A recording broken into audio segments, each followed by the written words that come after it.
La population d'une ville de campagne diminue de 5% chaque année. Il reste 1000 habitants en 2020. Première question, combien d'habitants est-ce qu'il y aura dans X années? Deuxième question, combien est-ce qu'il y avait d'habitants il y a 3 ans? Pour répondre à la première question, je peux toujours me ramener à après égale avant fois coefficient puissance n. Après, bien, c'est justement ce que je cherche, c'est combien il y aura d'habitants plus tard. Avant, c'est les 1000 habitants qu'il y a maintenant en 2020. Le coefficient, il va falloir que je calcule, mais c'est celui qui correspond à une diminution de 5%. Et de puissance n, on me dit que c'est dans x années, donc n, ça vaut x ici. Évidemment, ce que je vais trouver, c'est pas un résultat, puisqu'on me demande dans x années, c'est une formule en fonction de x. Et en fait, c'est une fonction de x qu'on va trouver. Alors, le coefficient. Le coefficient, puisque c'est une diminution de 5%, il est égal à 1 moins 5%, et ça fait 0,95.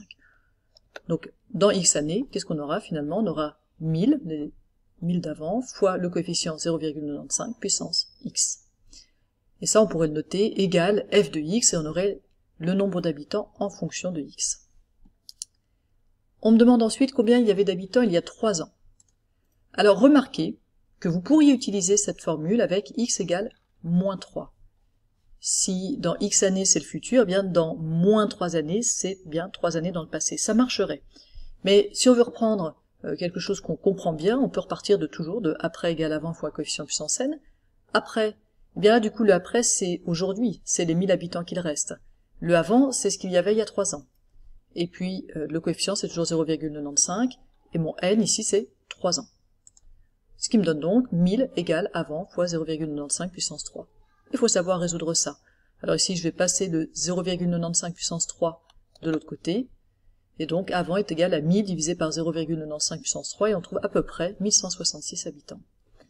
Et puis une dernière chose qu'on aimerait faire, puisqu'on a vu que ça, on l'avait écrit sous la forme d'une fonction, eh bien, c'est représenté graphiquement, ce phénomène. Qu'est-ce qui se passe visuellement? Pour ça, on peut faire un tableau de valeurs. Je vais avoir en abscisse le nombre d'années x, en ordonnée le nombre y d'habitants.